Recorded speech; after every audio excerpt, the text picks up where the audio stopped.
မြမရောပါရဲ့တောင်သူများအားလုံးပဲမင်္ဂလာပါရှင်လက်ထက်ခုရောက်ရှိနေတဲ့နေရာဆိုရင်တော့ပဲခူးတိုင်းဒေသကြီးမိုးညိုမြို့နယ်ရေချမ်းအိုးကျေးရွာမှာရှိတဲ့တောင်သူမဝေမာရဲ့ငရုတ်ဆိုင်ခင်ရောက်ရှိနေရဖြစ်ပါရဲ့ရှင်ငရုတ်ဆိုင်ခင်ဒီမှာဆိုရင်တော့အဖြစ်များလာတဲ့ခိုင်းဖျား6ယောဂပြီးတော့ကြတော့ပဲပြောက်စွန်ယောဂတွေရာဆိုရင်တော့တကယ်ကိုအဖြစ်များလာပါတယ်အဲ့တော့တောင်သူမဝေမာရဲ့အတွေ့အကြုံလေးတွေကိုလည်းမြင်မြင်သွားမှာဖြစ်ပါရဲ့ရှင်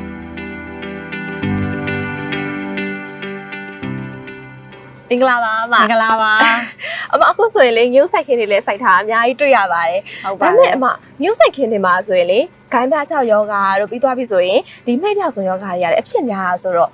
အမရဲ့အတွေ့အကြုံလေးလည်းသိချင်ပါရဲ့ရှင်အမအတွေ့အကြုံကိုပြောရမယ်ဆိုရင်တော့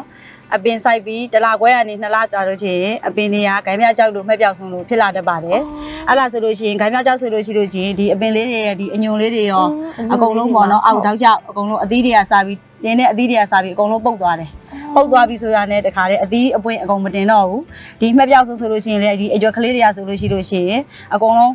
အောက်ကိုကျွေးကြသွားတယ်ကျွေးကြလို့ရှိရင်အသီးပွင့်တွေပါအကုန်ကျွေးသွားတယ်ပေါ့ကျွေးသွားလို့ရှိလို့ရှိရင်အပင်လေးကခရုံးနိုင်နေဒီအရွက်တွေလုံးလုံးမရှိတော့ဘူးအဲ့လိုကူးဆက်သွားလို့ရှိရင်အသီးပွင့်တွေကစားပြီးအကုန်လုံးမတင်တော့ဘူးအဲ့တော့အသီးမတင်တော့လည်းဘယ်ဖြစ်မလဲနော်မဖြစ်မလဲအဲ့တော့အခုလိုအဖြစ်များနေတဲ့ဂိုင်းဖြား6ယောဂါတို့မဲ့ပြောက်စွန်ယောဂါတွေမဖြစ်အောင်လို့အမအနေနဲ့ဒီပြဿနာတွေကိုဘယ်လိုဖြေရှင်းမယ်လို့စဉ်းစားထားလဲအမအနေနဲ့ဒီပြဿနာတွေကိုဘယ်လိုရှင်းမလဲဆိုတော့ညီမအော်ဘာကထုတ်တဲ့တရားဆိုတဲ့မိုးသက်ဆေးကိုဒီနှစ်စသုံးမယ်ညီမရေ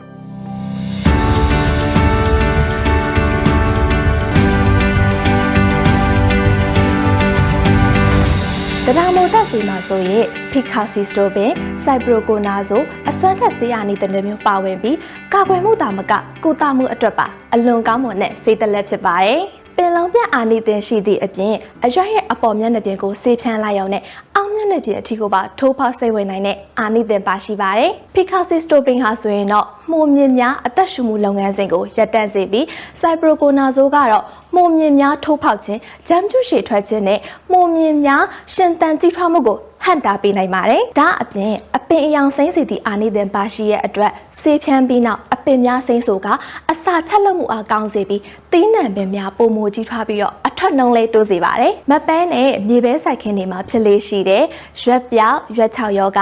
တန်ကြီးဖားဥမို့စပြစ်မင်ဆက်ယောဂငရုတ်ဖလန်ဖြူမဲပြောက်စွန်ယောဂတွေကိုပါကာကွယ်ကုသပေးနိုင်ပါတယ်။တရားမိုတက်စေကိုအသုံးပြုမယ်ဆိုရင်ရေ20လီတာဝင်ဆေးဖြန်းမုံတစ်ပုံမှာ9cc မှ20cc ထိအသုံးပြုနိုင်ပါတယ်။ဒါကြောင့်ကျမတို့တောင်သူကြီးတွေစိုက်သမျှစိုက်ခဲနိုင်တီးနှံပင်များထိခိုက်မှုမရှိစေတဲ့အပြင်ယောဂများကိုပါကာကွယ်ကုသမှုပေးနိုင်တဲ့မြမဩဘာရဲ့အစွမ်းထက်မိုတက်စေတရားကိုသာယုံကြည်နဲ့အသုံးပြုလိုက်ပါရှင်။